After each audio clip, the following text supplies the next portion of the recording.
Welcome to today's Explainer. We're diving right into a story so dark and a betrayal so complete that it literally changed the English language forever. You know, most traitors, they just make it into the history books. They get a chapter, maybe a footnote if they're lucky, and we all just move on. But the subject of our Explainer today? Well, he achieved something a whole lot darker.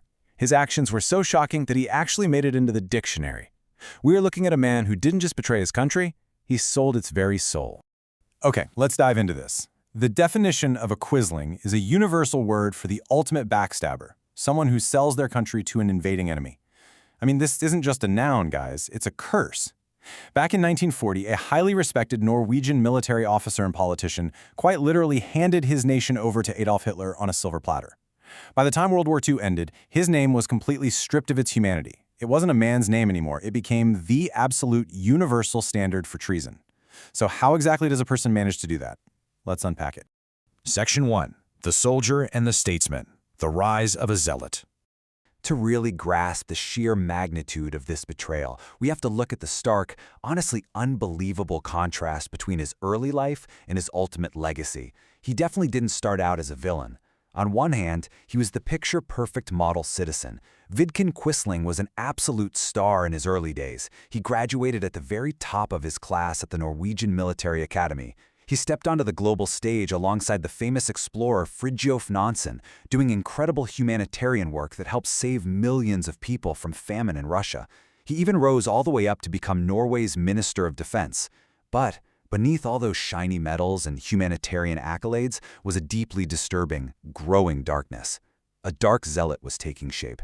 He possessed what you can really only describe as a massive God complex. He became rigidly obsessed with extreme order, strict discipline, and this highly radicalized view of Nordic superiority. In his mind, democracy was just a total failure, and what his country really needed was a strong man to seize control. 0. Now in 1933, which interestingly enough is the exact same year Adolf Hitler rose to power in Germany, Quisling formed his own political party, called the National Samling. But here is the critical fact to remember. The Norwegian people completely rejected him. In every single election, his party was absolutely crushed. He won exactly 0 seats in parliament, literally 0. Now, most politicians would probably read the room and realize their message just wasn't landing, right? But for someone with Quisling's ego, he genuinely believed the voters were the problem, not his radical ideas. If the people wouldn't hand him power through the ballot box, well, he decided he would simply take it by force. Moving on to Section 2, the coup by radio. Hijacking the airwaves. Let's walk through this timeline because the rapid sequence of events here is just staggering. Quisling completely bypasses the Norwegian voters and takes matters into his own hands. Starting in December 1939, he travels to Berlin.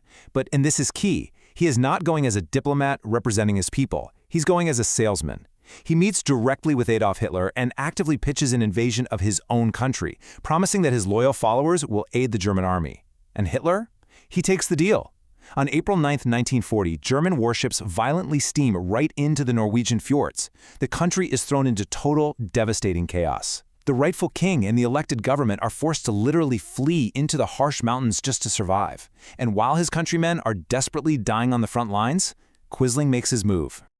Picture this. Right in the middle of all that wartime confusion in April 1940, Quisling just walks right into a radio station in Oslo. He hijacks the airwaves, he gets behind the microphone and simply announces to the entire nation that he is the new prime minister. He demands the Norwegian military lay down their weapons and welcome the invading Germans as friends.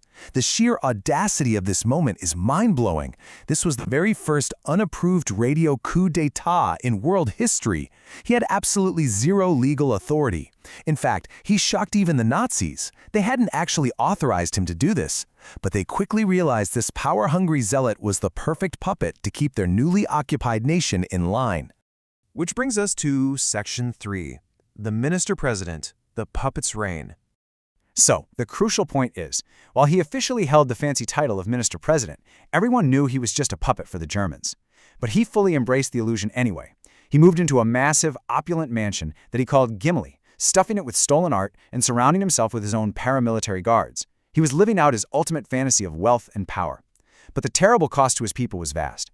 To maintain his grip, he responded to any opposition with horrific brutality. He personally authorized the execution of brave Norwegian resistance fighters.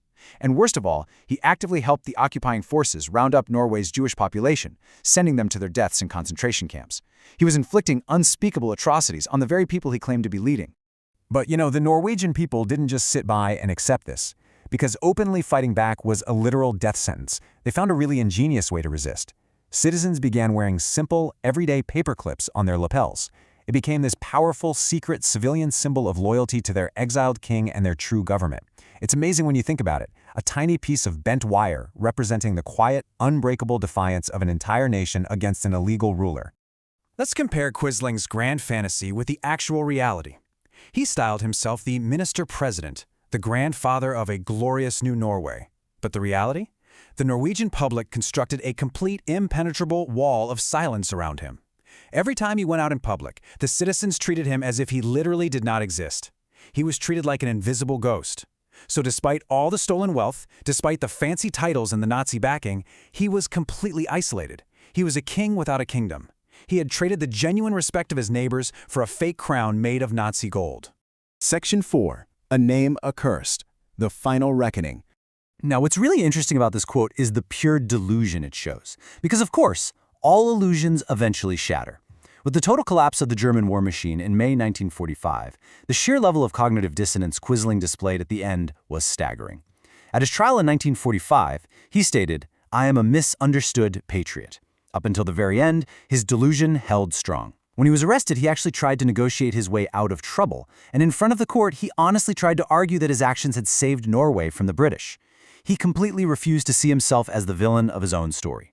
But the Norwegian court absolutely rejected his twisted defense. In May 1945, the illusion was over. He was arrested right inside his stolen mansion. The trial laid out the full horrific scope of his puppet regime. He was found unequivocally guilty of high treason, of murder, and of theft. And the consequences were final. On the morning of October 24, 1945, Vidkun Quisling was taken to a fortress in Oslo and executed by a firing squad. But bringing it all full circle, the bullets weren't his final punishment. His true punishment was linguistic.